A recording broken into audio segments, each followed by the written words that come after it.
Hey guys, it's the Tracker here. So this video, my friend, is to show you the difference between the Tesla navigation versus the Maserati navigation.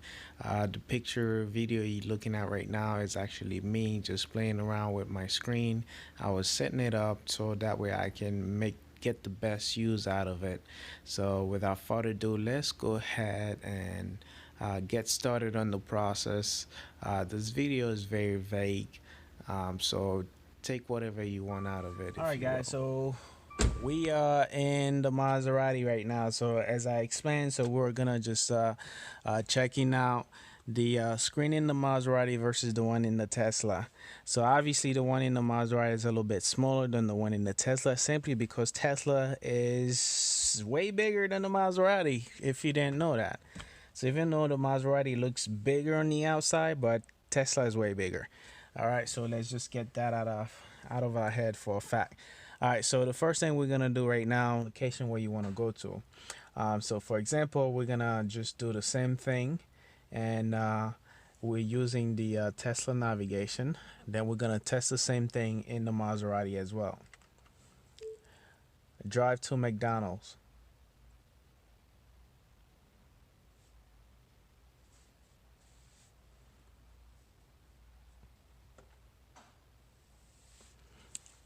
All right, so we're gonna try it again.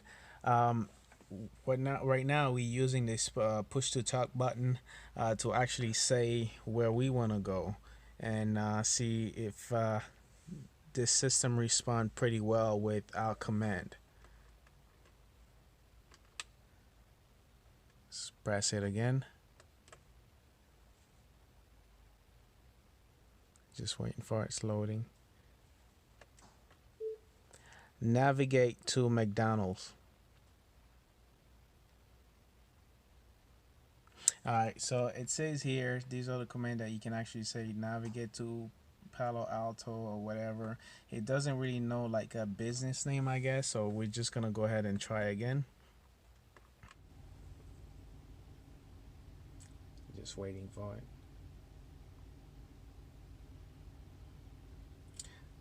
Great. So it shows me all the McDonald's that are nearby, but it didn't tell me which one is the closest one. But obviously, I just have to find the closest one to me and then pick it from there, which is this one, which is about 0.1 miles, which is down the road from here.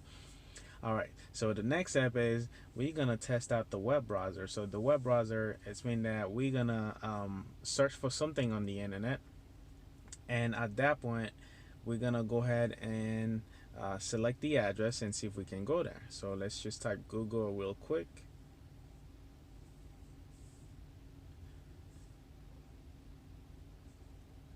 All right, Google is loading. We're gonna search for something, and the other thing is Tesla need to actually make some changes on their browser, so you have to be able to speak. To kind of like voice search would be great feature to have in a Tesla, but they don't really have that. All right, so let's do Taco Bell.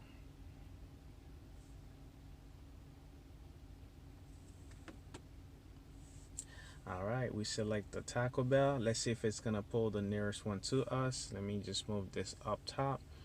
All right, as you can see, folks, let me zoom this in for you.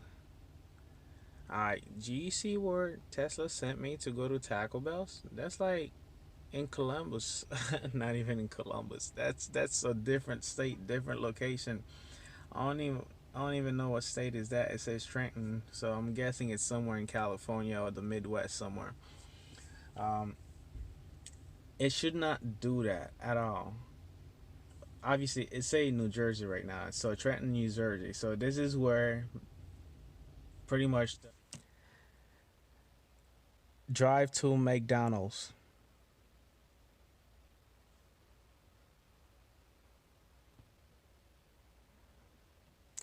Here we go. He already put the nearest McDonald's to my current location, so this is where it's at.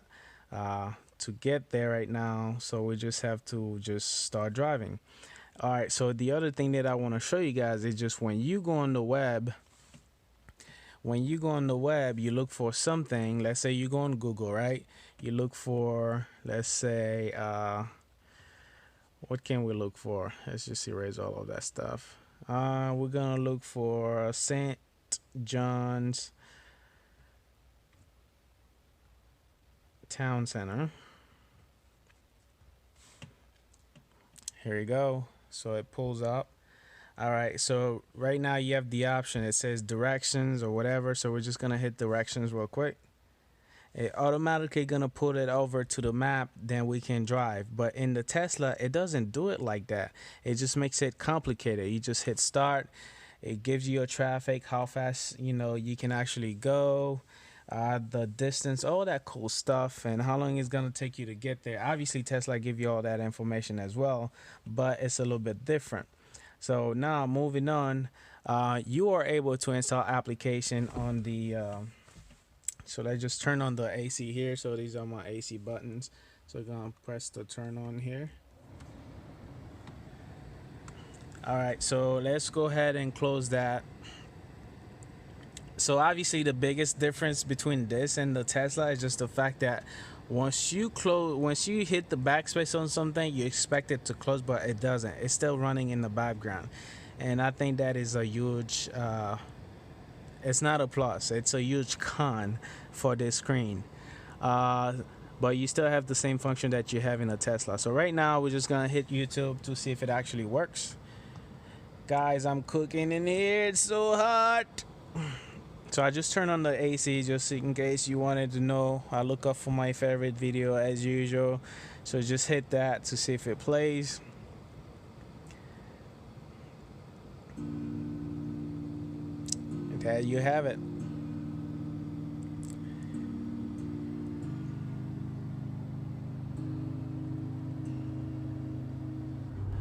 And select my security system. It's loading. All right, so right now it's showing that the house is not armed at all, as you can see here. So pretty much all I gotta do is just swipe and arm it. And if I want to take a look at my I know I didn't spell it right. So the thing about it, it's supposed to actually suggested the word for you and stuff, but it doesn't. As you can see here, let's just close that. That's the setting. Maximize the screen. Based on my location, it should actually pull like the nearest Zaxby's to me, but right now it's just showing Zaxby's all the way in Georgia, right? So let's go ahead and tap this one. More info. Just so you know, it's running on a 3G Wi-Fi. If you notice, this thing is like extremely slow. So that's the actual reason why.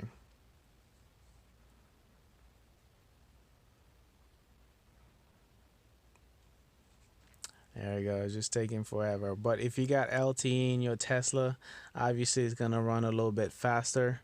They have all the menu lists here. So this one behaves just like a tablet, but just a little bit like a desktop. That's about it. Obviously, And everybody else knows exactly what's going on. It's not about Brett Kavanaugh at this point. It's about punishing everyone who looks like Brett Kavanaugh. Watch this. That Kavanaugh performance, that as a man, I was embarrassed for him. It was the ultimate display of white entitlement. And speaking of which, just one more point. As I talk to men over the weekend, I find that the higher you go on the income curve, the more men are like, well, we all did this in one form or another.